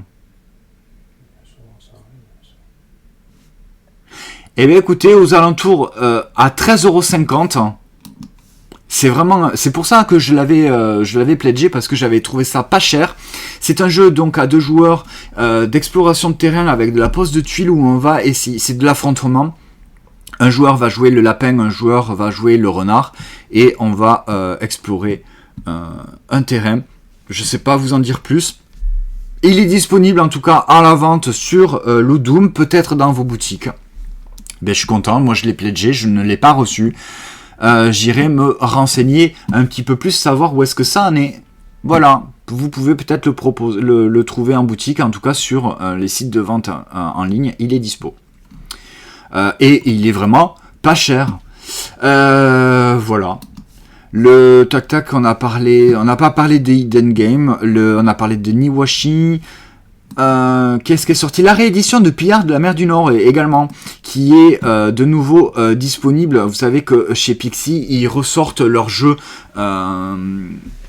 des pillards, donc de la mer du Nord, des architectes du royaume de l'Ouest, etc., etc. Donc là, c'est une réédition, ça ne change rien, hein, c'est juste un retravail d'illustration sur la boîte. Je suis pas sûr que au niveau du matériel et du jeu, ça change beaucoup. Donc Time Division, Unsettled avec toutes ces extensions, Wizard Cup on en a parlé, les petits jeux logiques pour ça je ne sais pas ce que c'est, et Uberion chez Impatient Game. Bon ça je ne pourrais pas vous en parler plus. Voilà, on a fait le tour. On va revenir très très rapidement sur du coup les sorties de la semaine. Je vous propose de faire un petit coup d'œil dans le rétro avec les jeux qui sont sortis l'année dernière. Et bien il y a un an, sortait Dracula versus Van Helsing. Superbe jeu que je lui ai donné un 8 sur 10. Il se joue exclusivement à 2 joueurs à partir de 8 ans pour des parties d'environ 20 à 45 minutes. C'est un jeu de Maxime Rambouret et Théo Rivière, superbement illustré par Weberson Santiago. Donc Dracula versus Van Helsing, c'est sorti la semaine dernière. On va regarder un petit peu. Il a disparu, super. Non mais... c'est vachement bien préparé ce live. Hein. Il y a également Ayla et l'éclat de la montagne qui est sorti il y a 1 an. Celui-ci, je ne n'y ai pas joué. Donc, alors, pour finir avec Dracula versus Van Helsing, c'est un jeu d'affrontement à 2 joueurs où un joueur va jouer Dracula, l'autre joueur va jouer Van Helsing, et on va s'affronter sur un terrain en fait central, et on va avoir des petites cartes qui sont plus des tuiles en fait, qui vont avoir des valeurs et des couleurs et des effets. Tout simplement, le joueur qui incarne Dracula va devoir remporter une espèce de pli, puisque en fonction de la valeur de la carte adverse et de la mienne, eh bien, je vais remporter un jeton ici pour essayer d'avoir plus de points. Mon adversaire, en tout cas, le joueur qui joue Van Helsing, il va devoir m'enlever des points de vie si je suis Dracula, etc., etc. Donc c'est de la majorité sur le terrain central, c'est du pli avec les cartes dans la même ligne. Vous avez compris, si je joue cette carte-là, ça va être pour jouer dans ce terrain-là. La deuxième carte, ça va être dans ce terrain-là pour celle-là, dans ce terrain-là pour celle-là, et dans ce terrain-là pour cette carte-là. Donc, majorité, pli. Voilà. En fonction des cartes, en fonction de la valeur, ça va avoir des effets un petit peu particuliers qui vont permettre de révéler des cartes ou de changer des cartes de place, ou avec la défausse, ou avec la réserve, etc., etc. Il y a un petit plateau supplémentaire, un petit peu à la façon de Dr. Jekyll et Mr. Hyde, le jeu de pli, où on va avoir des valeurs, en tout cas d'atouts, même si c'est pas réellement ça, mais qui vont changer un petit peu la donne au fur et à mesure de la partie. C'est très très beau, c'est très bien illustré. Évidemment, c'est du Weberson Santago, hein, donc forcément on adore. Ouais, c'est très beau, hein, superbe. C'est donc très très bien édité avec ces chevalets et ces tuiles, ces cartes tuiles. Hein, voilà, c'est très vraiment superbe. Moi j'adore. Je lui avais donné une note de 8. On va regarder peut-être vite fait en vue du dessus avec la boîte de jeu pour vous montrer rapidement la boîte de jeu avec le matériel, le plateau qui va être mis au centre entre les adversaires. Hop là, voilà. Mais je voulais vous montrer quand même ça.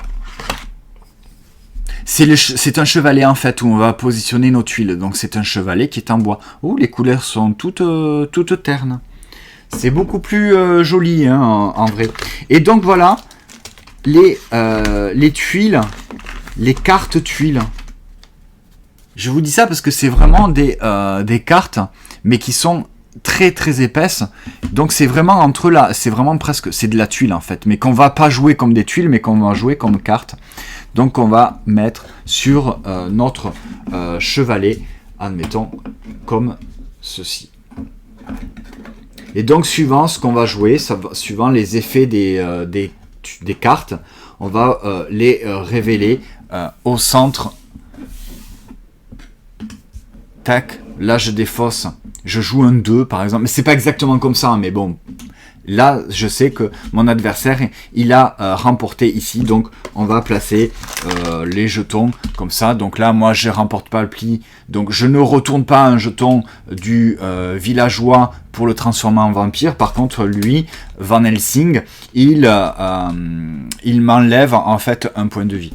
Je rentre pas dans les détails, vous avez compris vite fait la mécanique. Je sais pas pourquoi, j'ai toujours envie de jouer le vampire et toi Van Helsing. C'est fou, hein. Depuis le début, je pense que j'explique le jeu en étant vampire. Bref, superbe. C'est toujours agréable à ressortir. Le matériel est très très qualitatif. On a vraiment envie de manipuler, sauf que c'est pas des tuiles. Ce sont vraiment des cartes. Salut la ZDJ, bienvenue. On a parlé de vous en début de live en invitant les personnes qui regardaient ce live à aller regarder votre vidéo sur Wizards Cup, puisque j'en ai parlé en début de live, et donc vous avez fait la vidéo, elle est disponible sur votre YouTube.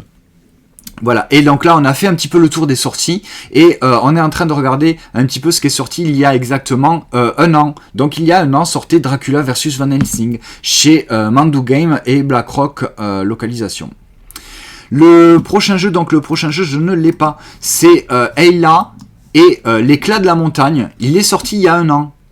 Donc justement la ZDJ, puisque vous êtes là, je pense que vous pouvez en parler puisque vous avez adoré ce jeu. Je sais que vous avez beaucoup aimé et que vous l'avez offert je pense qu'il est parti chez une autre famille de joueurs, puisque c'est un jeu un petit peu à campagne où on va raconter. On le voit toujours ou pas? Ah, on est toujours en vue de dessus. Pardon, il faut changer pour passer en vue comme ça. C'est Ayla et l'éclat de la montagne. C'est un jeu narratif où au fur et à mesure de la partie, on va raconter et on va décider l'histoire de Ayla qui, je vais pas pouvoir vous dire parce que je n'y ai pas joué, donc je ne sais pas. Et de toute façon, même si j'y avais joué, je ne vais pas vous raconter l'histoire puisque c'est vraiment une histoire qu'on va raconter au fur et à mesure de la partie. On va avoir des choix, soit je vais à gauche, soit je vais à droite. Pour grossir le trait, je vais récolter des ressources. Ces ressources que je vais pouvoir dépenser dans l'histoire pour dire, tiens, j'ai récolté 3 carottes. Et au moment dans la partie, peut-être qu'il va y avoir un événement, un personnage que je vais rencontrer qui va me demander des carottes. Si j'ai les carottes, je vais pouvoir prendre un choix. Si j'ai pas les carottes, je vais devoir choisir autre chose. En gros, c'est ça. Donc la ZDJ, n'hésite pas à nous dire ce que évidemment vous avez pensé. Alors ok, donc la ZDJ qui dit le jeu est vraiment très bien. Après moi je ne suis pas émotionnel, donc moins touché que Gailou, mais c'est vraiment un jeu à tester. Voilà. Donc Chico qui a joué à Ayla et l'éclat à la montagne, et Chico qui n'a pas de cœur, donc ça ne l'a pas touché particulièrement. Mais voilà. Et alors information supplémentaire de Max qui nous dit que c'est un deck building narratif, ok. Et Tony, il faut prendre des carottes, ça rend aimable. Chico, tu n'as pas assez récolté de carottes. Dans Ayla et l'éclat de la montagne. Voilà, donc vous avez compris le principe, c'est un jeu dont vous êtes le héros, vous allez avoir des choix. Oui, non, mais on avait compris, effectivement, cela ne m'a pas touché autant que Gailou, effectivement, qui a... apparemment, il y a des personnes qui, à la fin du jeu, une fois qu'ils ont terminé, versent leurs petites larmes. Voilà. Donc, c'est Ayla et l'éclat de la montagne qui est sorti il y a 1 an. Alors, on va donner un petit peu plus d'informations quand même. Il est sorti chez Yellow, c'est ça? Ouais, chez Yellow, c'est un jeu de Jeffrey, voilà, illustré par Roxy D. Il a été nommé jeu As-d'or initié en 2024 à Cannes. Le prochain et dernier jeu de l'année dernière, c'est Quoi le Baron? Et Quoi le Baron, j'y ai pas rejoué depuis un sacré paquet de temps. J'avais vraiment beaucoup aimé ce jeu-là. J'y avais joué au flip, mais pas de l'année dernière, d'il y a 2 ans encore. C'est une réédition d'un jeu qui était déjà sorti. Il se joue de 4 joueurs à partir de 10 ans pour des parties d'environ 60-75 minutes. C'est un jeu un peu initié, dans lequel nous incarnons des industriels, des exploitants de mines de charbon, et donc nous allons essayer de faire des sous en exploitant des mines de charbon. C'est un placement d'ouvriers. En fait, il n'y a pas de photo? Si, il y a une photo quand même un petit peu. Voilà, à notre tour, on va placer un ou plusieurs ouvriers pour réaliser l'action de l'emplacement. En sachant que si je veux me placer à un endroit, par exemple, si je veux me placer à un endroit pour faire cette action et qu'il y a déjà un ouvrier adverse, eh bien je vais devoir en mettre un supplémentaire à ma couleur. Donc là, si je veux me mettre ici, là où il y a cet ouvrier bleu, eh bien je vais devoir déplacer 2 meeples verts pour faire cette action. Donc à chaque fois, les actions vont devenir de plus en plus chères. Les actions, c'est tout simplement aller creuser dans la mine, exploiter la mine, faire des livraisons de commandes, transformer les minerais qu'on aura extraits en d'autres matières pour construire des objets. En gros, c'est ça. J'avais vraiment beaucoup aimé ma partie. Voilà, donc là, c'était il y a 1 an que ce jeu est ressorti. Vous voyez ce plateau joueur qui est là. On va avoir cet ascenseur qui va descendre de plus en plus loin et des mines qui vont être construites en horizontal. Je me souviens que une fois qu'on a récolté les minéraux les minerais pardon, d'une carte, d'une tuile, eh bien, c'est fini. Elle ne va pas reproduire d'autres minerais. Donc, il va falloir creuser encore plus loin. Donc, il va devoir dépenser des ouvriers pour aller faire l'action de creuser. Donc c'est vraiment très très malin. Moi vraiment c'était vraiment très très bien ce Qual Baron. Malheureusement je l'ai pas trouvé en boutique. Donc peut-être toutes les boutiques ne l'ont pas. Donc il est en ligne. Ouf. Alors attends parce que je viens de me rendre compte d'un truc. 75 €. Ah ouais. Ça fait quand même un peu mal. Ah, bah alors attends, sur Philibert il est à 50, mais en rupture de stock. Bah là c'est Qual Baron, c'est la Deluxe Edition. Donc elle est à 75 balles.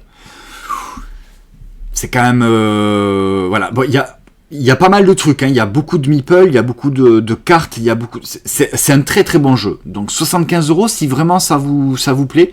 C'est la réédition du jeu qui s'appelait Gueule Noire. Donc si vous avez adoré Gueule Noire et que vous voulez vous replonger dans ce même jeu dans une édition de luxe, eh bien il est... en tout cas il est trouvable. Dispo c'est chez Esprit Jeu. Esprit Jeu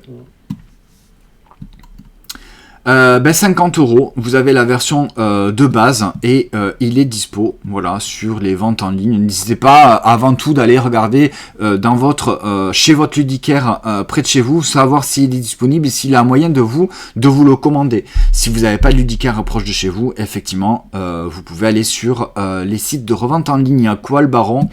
Voilà. 50 €, ouais, 50 € le jeu de base, ça va. Hein, voilà. En tout cas, voilà, sachez que c'est sorti l'année dernière. Et bien, pour terminer ce live, je vous propose 2 jeux que j'ai reçus qui sont suite à des, on va dire, financements participatifs, ou en tout cas des jeux qui sont disponibles sur Internet. On va passer, hop, avec la vue de dessus. Le premier jeu, c'est la course à l'étoile. La course à l'étoile, les couleurs sont fadasses, hein. C'est un petit peu plus vif. Je regarde un petit peu vos commentaires. Ok, la ZDJ, tu nous dis 50 € chez Esprit Jeu. Sinon, il y a Gueule Noire à 300 €. Alors voilà, c'est Qual Baron, c'est la réédition de Gueule Noire. Et Gueule Noire, comme il n'est plus trouvable, on le trouve en occasion à 300 balles. C'est abusé. La course à l'étoile, c'est un jeu de Antoine Vérin et illustré par Leslie Tessier. Je le compare. Ça n'a pas gêné l'auteur que je le compare au contraire, à Happy City. C'est, si vous voulez, un Happy City dans la cuisine, puisque nous allons chaque joueur incarner un chef, ou en tout cas un restaurant, et on va essayer de faire que notre resto soit le mieux noté de tous les restos autour de la table. Ça va se dérouler un petit peu à la façon donc justement d'un Happy City. À mon tour de jeu, je vais jouer une carte, je vais payer son coût et je vais l'ajouter à ma ligne de restaurant. Début de partie, vite fait, début de partie, c'est quoi? Hop, ça c'est les cartes effets. Ah oui, elles sont là. Je les avais séparées pour les mettre là. Donc on va avoir une carte étoile et une carte petit resto. Je vais les associer. Donc là, je vais avoir par exemple le petit resto italien, ok, et je vais avoir la carte petit resto carte étoile. Ça, vous voyez en bas, ce sont mon objectif pour remporter la partie. C'est-à-dire qu'il va falloir que j'ai 3 icônes TOC dans mon jeu, 3 icônes service dans mon jeu, 3 icônes décoration et 3 icônes appréciation dans mon jeu. Là, c'est 4 fois la même, mais par exemple, sur celle-ci, eh bien, ce joueur-là va devoir réunir 3 icônes TOC, mais seulement 2 icônes service, 2 icônes décoration, mais par contre, il va devoir avoir 5 icônes appréciation dans son jeu. Mais ça ressemble beaucoup à Happy City, ouais. Et avec des petites nuances supplémentaires, puisqu'on va réellement avoir des objectifs. C'est pas un certain nombre de cartes en fait qu'on va devoir réunir. La partie ne s'arrête pas à ce moment-là. La partie s'arrête dès qu'un joueur a réalisé son objectif. Donc c'est en plus de Happy City où on va poser ces cartes, là il y a vraiment cette course à l'objectif, c'est-à-dire que c'est le premier qui réussit ses objectifs qui met fin à la partie. Dommage pour les autres. Et donc, à mon tour de jeu, bien, je vais avoir des pièces que je vais pouvoir dépenser. C'est-à-dire que, par exemple, je peux dépenser cette carte-là, qui coûte 2 pièces. Vous voyez ? Donc, je l'ajoute. J'ai une icône. Maintenant, j'ai une icône supplémentaire de décoration verte. Je dépense mes 2 pièces. C'est au tour du joueur suivant. Une fois que tous les joueurs ont joué, on va faire la phase de revenu. Et bien, tout simplement, on va regarder tous les tickets de caisse qui sont en haut de certaines cartes. Là, j'ai mon revenu, il est de 1. Forcément, au fur et à mesure de la partie, je vais avoir des cartes que je vais jouer qui vont avoir des revenus supplémentaires. Là, par exemple, j'ai ce street food de quesadillas. Eh bien, je l'ai payé 1, mais en chaque phase de revenu, il va me rapporter 1. Donc, un peu comme Happy City, vous voyez ? Je sais pas trop s'il faut que je dise ça à chaque fois. Bref, là, ma phase de revenu, bien, j'ai un revenu de mon resto principal, plus un de toutes les cartes que j'aurai jouées au fur et à mesure de la partie. Donc, je fais mon revenu et je recommence mon tour. Voilà. Et je vais avoir... Évidemment, il y a des cartes qui sont plus fortes, c'est-à-dire que par exemple celle-ci elle me coûte 4 pièces, par contre elle me donne immédiatement 2 icônes de service et une icône d'appréciation. Voilà. C'est pas mal à jouer. Et forcément, il va y avoir des cartes encore plus fortes. Si par exemple, je vous montre le maître d'hôtel qui lui directement rapporte les 3 icônes de service et les 2 icônes d'appréciation. C'est plutôt pas mal. Par contre, ça coûte 6 pièces, donc il faut pouvoir la payer. Donc il va y avoir des cartes comme ça d'appréciation. Il va y avoir des cartes de recettes. Il va y avoir des cartes de décoration. Qu'est-ce qu'il y a comme carte également ? Eh bien, figurez-vous qu'il y a des cartes d'interaction qu'on va pouvoir balancer chez son adversaire pour que il va devoir passer son tour. Il va devoir payer ses factures 2 fois plus cher. C'est-à-dire qu'au lieu de payer une carte à 2 pièces, eh bien, il va devoir la payer 4 pièces, par exemple. Et il va y avoir... voilà, il va falloir que là, par exemple, c'est tac, rénovation, tu vas devoir défausser une carte qui a une carte de décoration. Donc si tu en as joué qu'une, et paf, tu la défausses, tu te retrouves avec plus aucune décoration. Pour ton objectif, que je te rappelle, par exemple, celui-ci, de 3, avoir 3 décorations.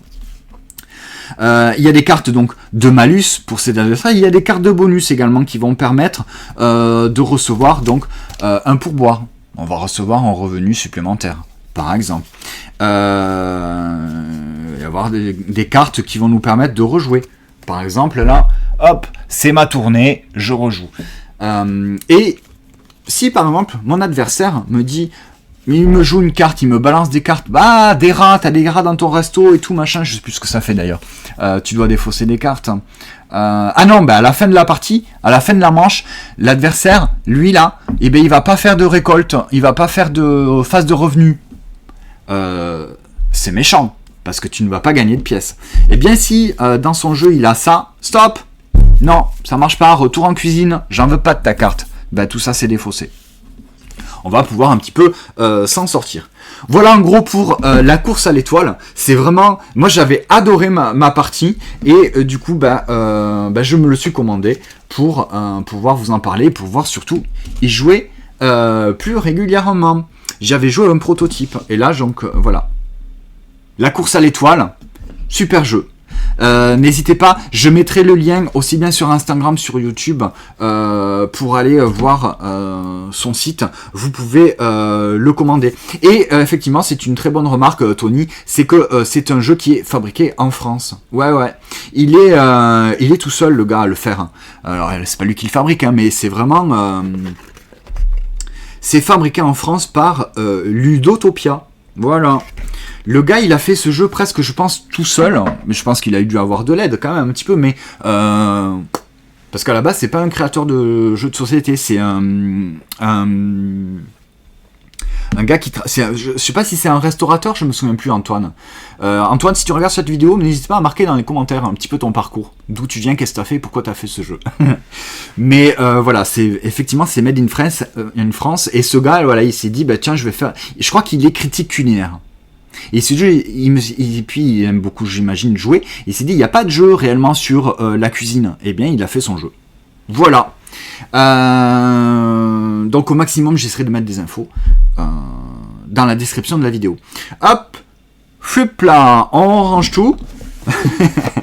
Mais vraiment, ça, la course à l'étoile, je suis super content d'avoir participé à ce financement et de l'avoir reçu parce que j'avais vraiment passé un très bon moment. C'est du Happy City, mais j'ai envie de dire du Happy City plus parce qu'il y a de l'interaction et il y a cette course, il y a cette tension. Là, je vous ai expliqué les règles du jeu de la course à l'étoile telles que je les avais jouées en prototype. Il est possible que c'est peut-être évolué, changé, je ne sais pas. Le prochain jeu, je vais pas vous expliquer les règles. Mais en tout cas, je suis hyper hypé par ce jeu-là, c'est le 6 du Nord. C'est un jeu d'un gars qui est de Narbonne, donc pas très loin de chez nous. Et il a fait ce jeu quand il était avec un pote du Nord, sur le comptoir d'un bar. C'est un jeu qui va mélanger les jetons, les cartes et du dé. En gros, on va avoir un plateau au centre de la table. C'est peut-être ce que je trouve un petit peu dommage, si je peux me permettre de faire une petite remarque, c'est que j'aurais aimé juste avoir les cartes, les jetons et le dé, pour jouer vraiment sur le coin d'un bar. Bon, il y a ce plateau supplémentaire. À mon tour de jeu, je vais pouvoir jouer une carte, lancer 2 dés, etc., etc. Je sais pas exactement, je n'y ai pas encore joué.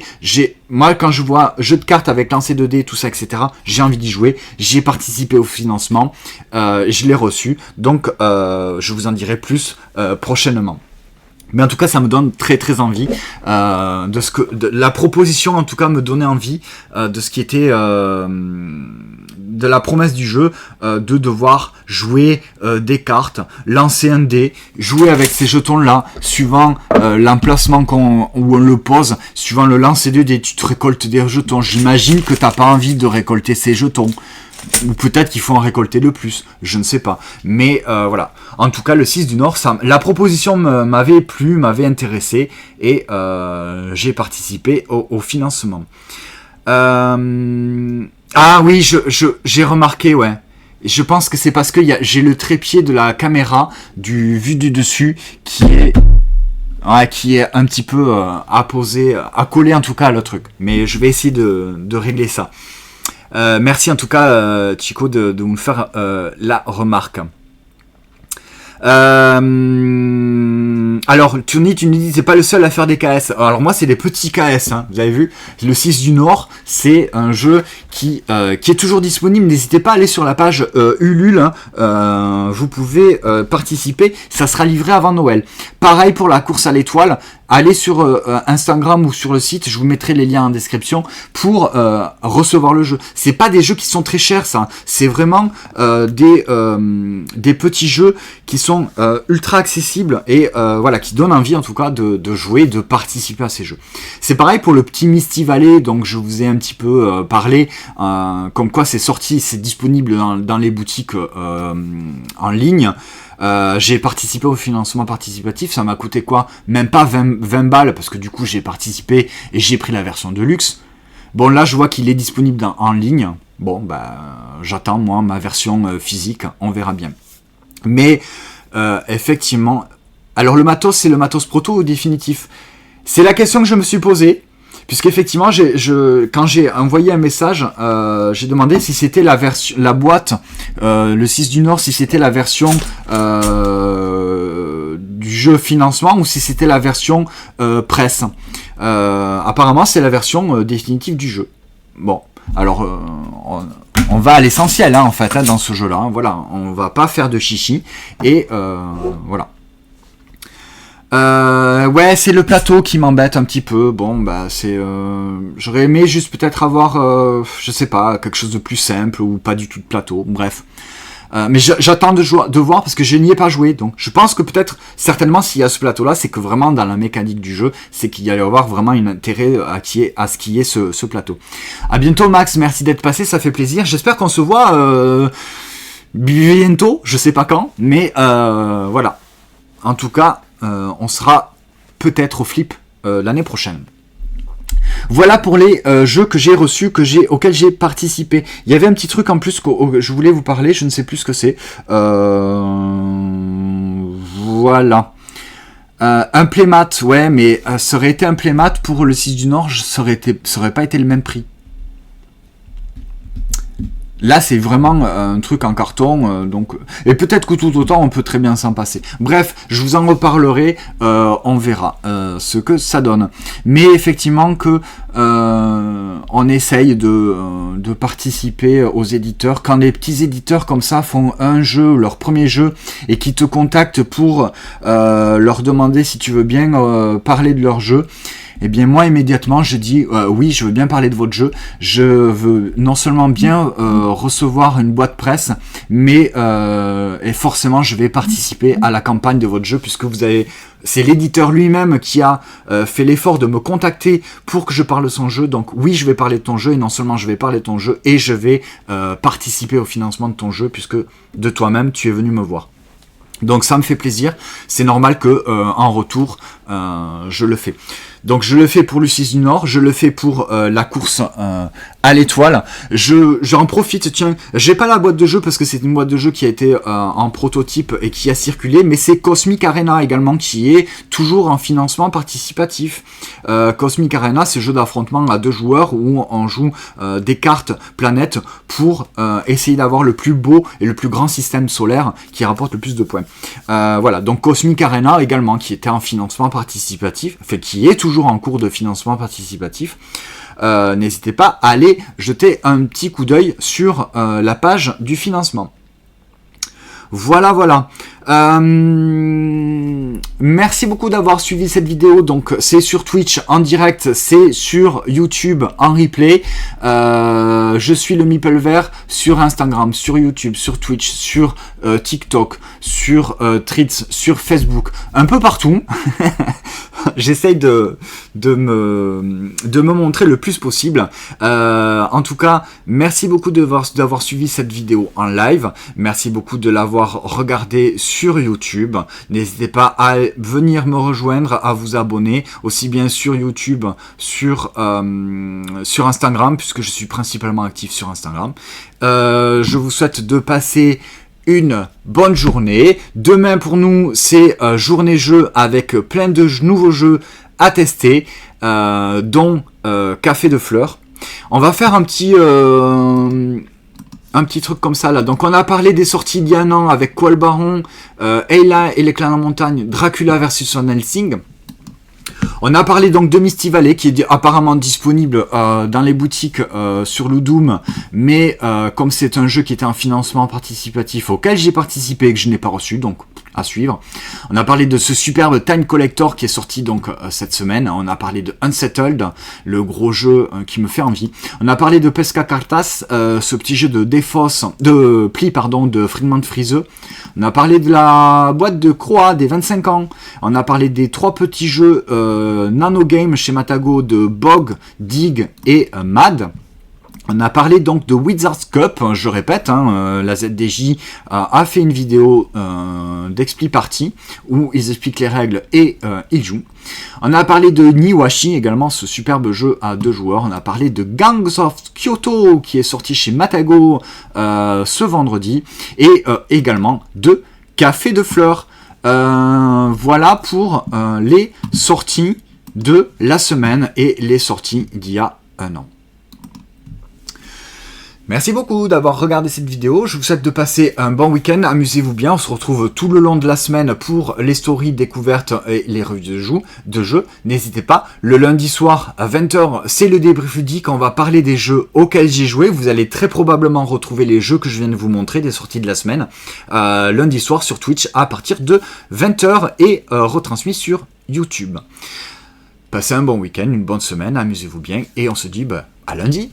Salut! Ciao!